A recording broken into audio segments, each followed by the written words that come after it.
क्या हाल चाल है।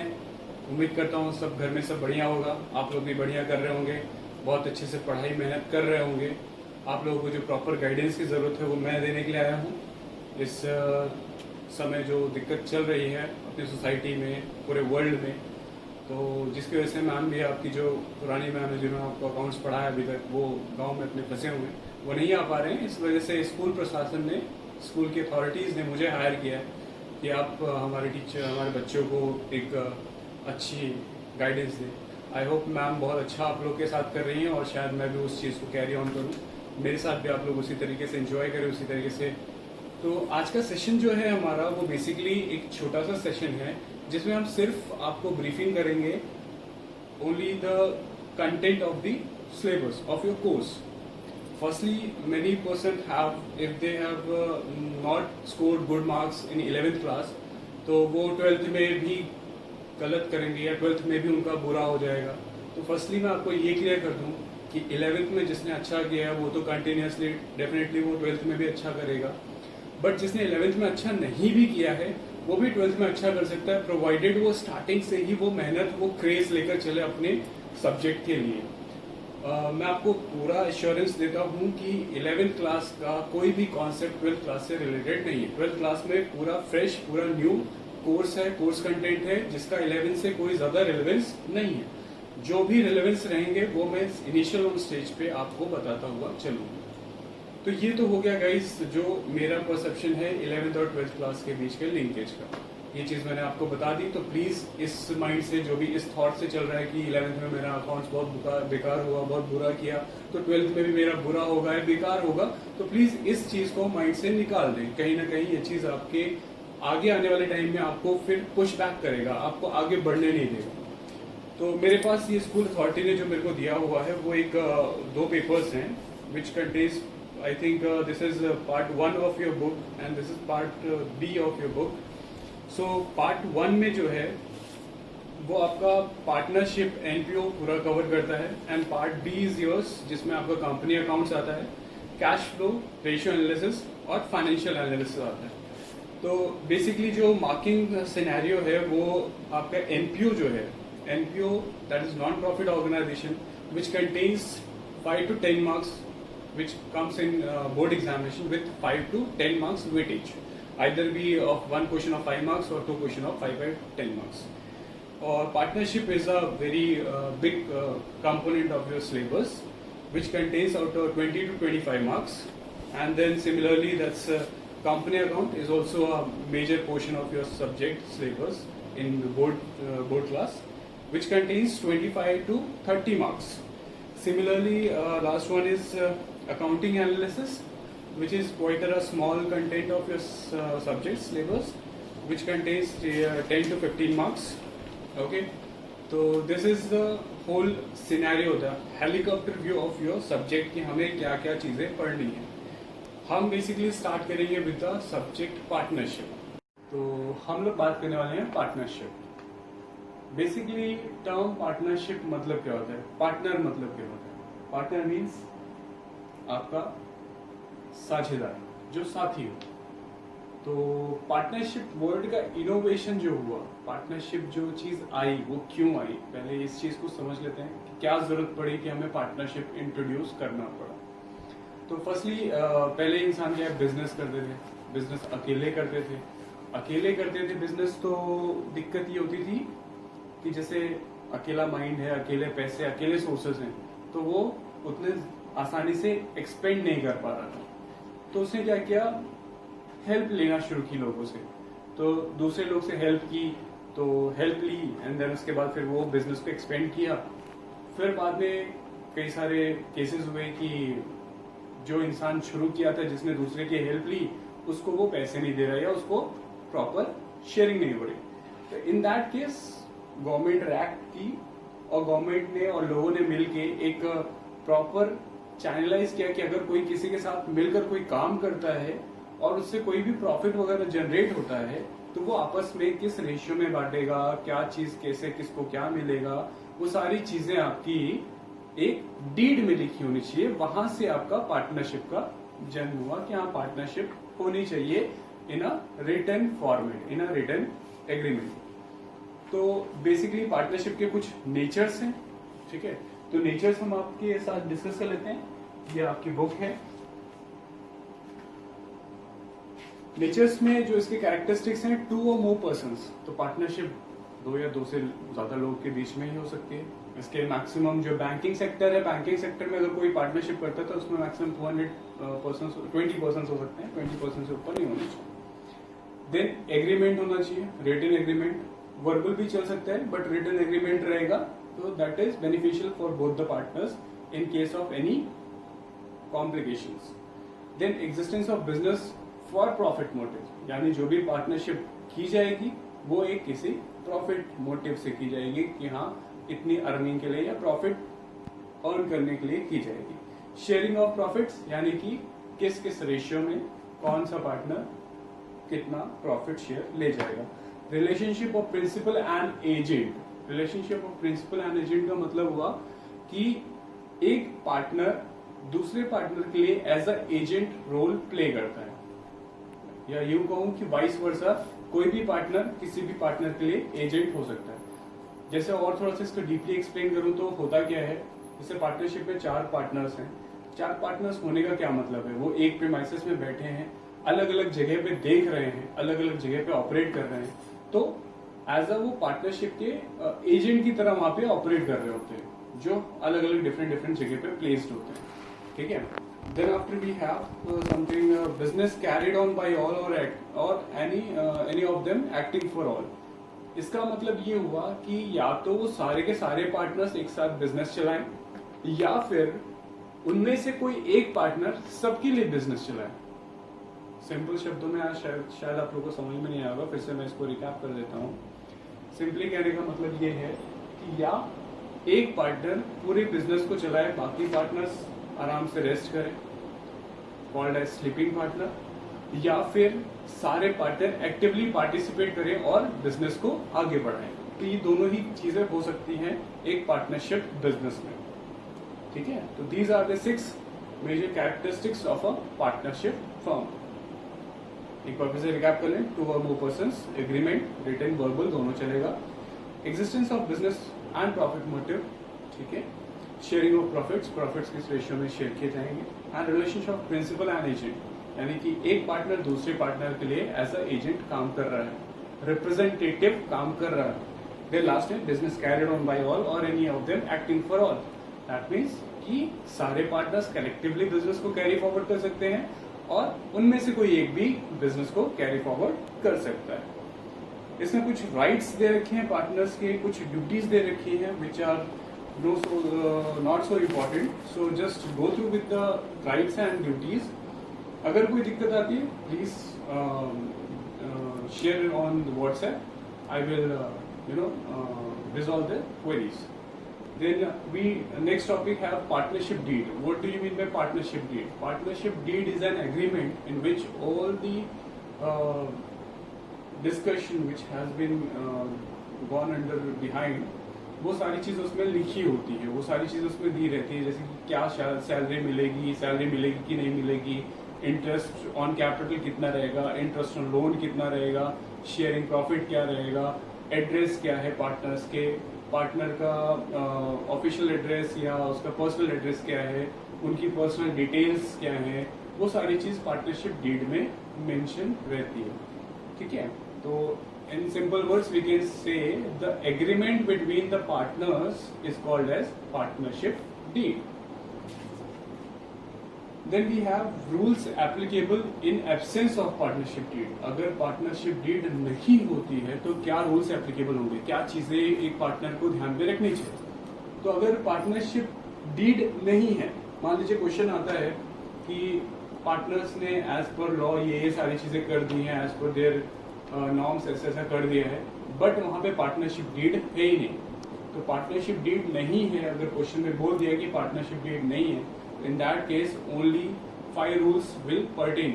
ये 5 रूल्स आपके काम करेंगे, बाकी उसके अलावा उस क्वेश्चन में जो भी चीज दी है सब नल एंड वॉइड हो जाएगा, वॉइड एब इश्यू हो जाएगा सारी चीज, यानी वो शुरुआत से ही गलत है, उसको आपको रेक्टिफाई करना है, उस क्वेश्चन में आपको रेक्टिफिकेशन करना है। तो पहले प्रॉफिट शेयरिंग रेशियो आपका इक्वल रहेगा हमेशा। अगर पार्टनरशिप डीड नहीं दी है, क्वेश्चन में नहीं स्पेसिफाइड है, तो always presume that partnership sharing ratio will be equal between the partners. Interest on capital नहीं दिया जाएगा। अगर क्वेश्चन में बोलते हैं कि इंटरेस्ट ऑन कैपिटल इतना चार्ज किया गया, तो please avoid that and no interest on capital has to be charge in such question if the question says that partnership deed is missing. Then after we comes to interest on drawing, कोई interest on drawing नहीं दिया जाएगा। Salary partner, कोई भी salary partner को नहीं दी जाएगी। Interest on loan, अगर पार्टनर ने फर्म को लोन दिया है तो in that case firm partner को एट द रेट 6% के रेट से इंटरेस्ट पे करेगी। मान लीजिए क्वेश्चन में दिया हुआ 12% रेट से दिया है, तो प्लीज उसको हटा दीजिएगा। 12% रेट नहीं दे सकते, सिर्फ और सिर्फ 6% के रेट से इंटरेस्ट दिया जाएगा। और एडमिशन ऑफ न्यू पार्टनर, ये एक लॉजिकल चीज है। एडमिशन ऑफ न्यू पार्टनर सभी के कंसर्न से हो सकता है अगर पार्टनरशिप डीड मिसिंग है, ठीक है। Then we have this profit and loss appropriation account. अब आते हैं यहाँ पे बेसिकली अकाउंटिंग्स के बारे में। अभी तक तो हम थ्योरी पढ़ रहे थे, हम थ्योरी पार्ट पढ़ रहे थे, एक्सप्लेनेशन में आपको दे रहा था। अब यहाँ से शुरू होता है practical perception of this chapter partnership का। तो फाइनेंशियल स्टेटमेंट अभी तक सबने पढ़ा हुआ है। फाइनेंशियल स्टेटमेंट जो हमने पढ़ा, तो फाइनेंशियल स्टेटमेंट में हमने पढ़ा कि हम पहले ट्रेडिंग बनाते हैं, ट्रेडिंग बनाने से वहाँ से ग्रॉस प्रॉफिट निकलता है, ग्रॉस प्रॉफिट को हम कैरी फॉरवर्ड करते हैं प्रॉफिट एंड लॉस में, प्रॉफिट एंड लॉस से हमारा नेट प्रॉफिट आता है। Then we go with balance sheet. But यहाँ पे क्या है, आप नेट प्रॉफिट के बाद क्या करते हैं, वो आता है चीज पीएल एप्रोप्रिएशन। नाम से समझ में आ रहा होगा, profit and loss appropriation account. Appropriation means utilisation of fund, किस तरीके से आप उन फंड्स को यूटिलाइज करते हैं, किस तरीके से बेटर यूटिलाइज करते हैं। तो इन केस ऑफ पार्टनरशिप फर्म, हम अपने नेट प्रॉफिट को और कितना तोड़ सकते हैं और कितना बाइफरकेट कर सकते हैं, वो इस अकाउंट्स में हम पढ़ते हैं, इस अकाउंट पर्टिकुलर अकाउंट में हम पढ़ते हैं। तो सबसे पहले आगे नेट प्रॉफिट, ठीक है। देन उसके बाद आपका डेबिट साइड में आ जाएगा interest on capital, then commission to partner, then reserve and surpluses या transfer to reserve, transfer to reserve and profit shared by the partners. और क्रेडिट साइड में आपका नेट प्रॉफिट आ ही गया था। नेट प्रॉफिट के बाद एक चीज और आ सकती है, that is interest on drawing. तो सब लोग सोच रहे हैं इंटरेस्ट ऑन ड्राइंग क्यों आएगा, इंटरेस्ट ऑन ड्राइंग नहीं आना चाहिए आपको। देखिए, फर्म एक जगह हो गई, एक जगह पार्टनर्स हो गए, both are the individual and different personality, ठीक है। Both are different personality, we can say both are different personality. तो जो पार्टनर है, पार्टनर अगर ये है, तो इस पार्टनर ने कुछ पैसे फर्म को दिए टू स्टार्ट बिजनेस। फर्म के पास कैपिटल गया, तो कैपिटल पे फर्म क्या कर रही है, इंटरेस्ट दे रही है, बिकॉज सब में कुछ ना कुछ रिवॉर्ड में चाहिए होता है। दैट इज आपको क्या बोलते हैं, कंसिडरेशन चाहिए होता है। मैं कुछ आपके लिए करूँ तो आपसे भी मुझे कुछ चाहिए। तो पार्टनर ने फर्म को कैपिटल दिया, तो फर्म उसके अगेंस्ट में उसको इंटरेस्ट ऑन कैपिटल और प्रॉफिट दे रहा है, दो चीजें दे रहा है। पहले इंटरेस्ट ऑन कैपिटल दिया और दूसरा प्रॉफिट भी दे रहा है, ठीक है। इसी तरह ड्राइंग क्या चीज होती है, वो पार्टनर विड्रॉ करता है फर्म के पैसे से, फर्म के पास से पार्टनर विड्रॉ करता है पैसे, तो उसे ड्राइंग कहते हैं। तो ड्राइंग दिया, तो ड्राइंग पे पार्टनर को इंटरेस्ट देना पड़ेगा, किसको, फर्म को। तो फर्म को इंटरेस्ट देता है। तो इस तरीके से interest on drawing is an income for firm. Firm के लिए वो एक कमाई हो गई, कमाई का जरिया हो गया। जो कि इंटरेस्ट ऑन कैपिटल फर्म के लिए एक्सपेंस होता है। अगर वो कमीशन देता है किसको, पार्टनर को, अगर उसने कमीशन दिया तो वो भी उसका एक्सपेंस हुआ। देन उसके बाद अगर वो फ्यूचर अनप्रेडिक्टेबल कंडीशंस के लिए कोई रिजर्व साइड करता है कि हाँ इतना पैसा हम बचा के रखते हैं, बाद में फ्यूचर में कभी कोई चीज, कोई दिक्कत हुई तो उसमें यूटिलाइज करेंगे, तो दैट इज रिजर्व पोर्शन, ठीक है। देन उसके बाद लास्ट में क्या आता है, जो भी डिविजिबल प्रॉफिट होता है, जो भी प्रॉफिट है जो दोनों पार्टनर से, तीनों पार्टनर्स को मिलने वाला है, वो लास्ट में डिविजिबल प्रॉफिट आता है। This is the basic format, please go through with the format, उसको लर्न करिए। लर्न ना भी कहूँ, उसको समझिए बेसिकली कि हम करना क्या चाह रहे हैं। जो मैंने समझाया उसको एक बार प्लीज अपने माइंड से सोचिए कि यहाँ पे क्या चीजें हो रही हैं, एंड देन उसके बाद इसके कुछ क्वेश्चन प्रैक्टिस करिए। और यहाँ पे चलिए एक क्वेश्चन हम भी लेके चलते हैं। एक क्वेश्चन आप लोगों के साथ हम एक इलस्ट्रेशन डिस्कस कर लेते हैं। इलस्ट्रेशन नंबर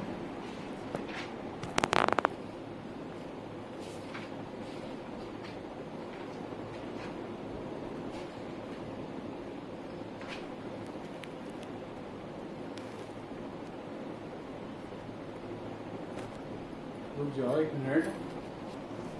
फर्स्टली आप लोगों से मैं रिक्वेस्ट कहूँ या चीज़ें कहूँ, क्योंकि मेरे पास यही बुक है, please see this book, DK Goel CBSC, I mean UP board में भी यही चलती होगी। This is the edition and convenient होगा अगर सबके पास यही बुक होगी, तो मेरे लिए कन्वीनियंट होगा कि मैं जिस चैप्टर वाइज जो भी इलस्ट्रेशन बोलूँगा तो आपको भी इजीली मिल जाएगा, ढूंढने की ज़रूरत नहीं पड़ेगी। बिकॉज वो बहुत टाइम खाता है कि हाँ ये सर कहाँ से पढ़ा रहे हैं, किस पेज से पढ़ा रहे हैं, कैसे पढ़ा रहे हैं, वो सारी चीज़ें बहुत दिक्कत करती है। तो प्लीज़ अगर हो सके तो, अदरवाइज जो जिसके पास है वो अपना उससे करे। मुझे जो स्कूल अथॉरिटी से पेपर मिले हैं वो सारे चैप्टर्स इस बुक में हैं। इस बुक में वो सारे चैप्टर्स हैं जो कि स्कूल अथॉरिटी ने मेरे को दिए हैं, मैंने खुद देखा है। तो प्लीज़ आप ब्लाइंडली आप इस चीज़ पे जा सकते हैं, इस पे सारे वो कोर्स कंटेंट हैं। ये पार्ट ए है उस बुक का, एक पार्ट बी भी है जिसमें फाइनेंशियल एनालिसिस और सारी चीज़ें दे रखी हैं। तो आप इस बुक को ले सकते हैं, कोई दिक्कत नहीं। ठीक है, इलस्ट्रेशन नंबर 9 पेज नंबर 1.21 जिसमें दिया हो, तो मैं आप लोगों के लिए क्वेश्चन भी रीड कर देता हूँ। क्वेश्चन रीड करने के बाद फिर मैं आपको चीज़ें बताऊंगा कि किस तरीके से इसको सॉल्व किया गया है। Firstly, A and B are partners in a firm sharing profit and loss in the ratio 3:2. This, how to pronounce this phase? 3:2. 3:2. With capital of 5 lakh and 2,50,000 respectively on 1st April 2015. Each partner is entitled to 10% of interest per annum on his capital. Capital पे interest कितना मिल रहा है? 10%. Capital है कितनी? 5 लाख और 2.5 लाख रुपए। A is entitled to a commission of 10% on net profit after charging interest on capital but before charging commission. बहुत ही complicated line है, इसको बहुत ज़्यादा एक्सप्लेन करने पे ही लोगों को समझ में आता है, अदरवाइज जल्दी समझ में नहीं आता। B is entitled to a commission of 8% on net profit remaining after deducting interest on capital and after charging all commissions. That's great. The profit for the year ended 31st 2016 is 3,75,000 prior to calculation of interest on capital. यानी कि interest on capital calculate करने से पहले उनका profit कितना आ रहा है? 3,75,000। ठीक है, तो अकाउंट्स में आते हैं। 3,75,000 प्रॉफिट में आ गया नीचे साइड में। देन इधर आया इंटरेस्ट ऑन कैपिटल ए और बी का। इंटरेस्ट ऑन कैपिटल ए में कितना है? 50,000। रेट क्या था? 10%। कैपिटल कितनी थी? 5 lakh rupees. Normal no calculation है, 10% ऑफ 5 लाख 50,000। सिमिलरली 2.5 लाख रुपए कैपिटल थी, 10% रेट ऑफ इंटरेस्ट 25,000 रुपए। तो आई थिंक ये इंटरेस्ट ऑन कैपिटल के पोर्शन में किसी को भी कोई दिक्कत नहीं होगी। ठीक, आते हैं अब बी, ए और बी के कमीशन पे। ए के कमीशन में क्या बोला? After deducting interest on capital but before charging such any commission. तो सिंपली जस्ट अंडरस्टैंड दिस, और मैं ये कहूँगा कि इस चीज़ को आप रटिए। नेक्स्ट 2-3 क्लासेस में इसको मैं एक्सप्लेन भी करूँगा कि ऐसा क्यों करते हैं। फर्स्टली मैं यही कहूँगा कि इस चीज़ को थोड़ा सा कॉन्सेप्ट को मगअप कर लीजिए, रट लीजिए कि जब भी आपको ये बोला जाए before charging such commission, please write down this, before charging such commission अगर बोल रहे हैं आपसे तो आप प्लीज रेट बाई 100 करिए। दैट इज अमाउंट जो बचा हुआ है इनटू रेट बाई 100। ओके, और if after charging such commission that means जो हमारे पास बैलेंस बचा है उसी में कमीशन है, उसी में प्रॉफिट है। तो in that case after charging की बात करूं मैं, आफ्टर चार्जिंग अगर यूज किया है तो उसमें प्रॉफिट भी है, उसी में कमीशन है। तो in that case rate upon 100 plus rate. Remember please, rate upon 100 plus rate. ये चीजें होती है इन केस अगर आप आफ्टर की सिचुएशन में आते हैं। तो पहला अगर हम बात करें तो पहला बात करते हैं कि ए को हमने बिफोर चार्जिंग किया हो। ठीक है, आते हैं। सबसे पहले 3,75,000 था। 3,75,000 में से इंटरेस्ट ऑन कैपिटल माइनस कर दीजिए, 75,000 बच्चे हमारे पास 3 लाख। और बिफोर चार्जिंग है तो 3 लाख के ऊपर 10%, बिकॉज 10% रेट ऑफ कमीशन दिया हुआ, तो सीधा आगे 30,000 वी हैव लेफ्ट विद। ठीक, नेक्स्ट बोलता है बी को कमीशन देंगे आफ्टर चार्जिंग ऑल कमीशन, यानी ए का भी कमीशन चार्ज कर दीजिए उसमें से, और उसमें आफ्टर का वर्ड यूज किया है तो आप चार्ज करके देखिए। 3,75,000 minus 75 interest on capital 3 lakh rupees, 3 lakh minus A का commission 30,000, remaining balance is 2,70,000. 2,70,000 rate of commission कितना दे रखा है 8%. Please calculate 2,70,000 multiplied by 8 upon 108. If you solve this 270 divided by into 8 divided by 108, you will get 20,000 rupees. 20,000 20 commission. Then 3,70,000 75 interest on capital हो गया. Commission की बात करें तो 50,000 दोनों को मिला के ए को 30,000 डी को 20,000, टोटल हो गया 50,000. Left with 2,50,000. 2,50,000 will be divisible in A and B with the ratio of 3:2. So 2,50,000 divided by 3:2 will fetch you 1,50,000 and 1 lakh rupees. So how this question has been restricted. In this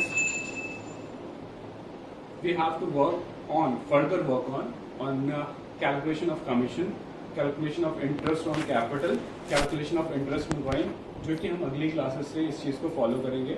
interest on capital हम separately लेंगे, interest on drawings हम separately लेंगे, and then commission भी लेंगे. This is just a briefing of this chapter. So यहाँ तक I hope सबने enjoy किया हो, अच्छा लगा हो सबको. बाकी अगर जोड़ी बनी रही तो जुगलबंदी आगे तक चलेगी. अच्छा लगेगा आपको भी पढ़ के मेरे से, और मुझे भी आप लोगों को पढ़ा के अच्छा लगेगा. Thank you very much.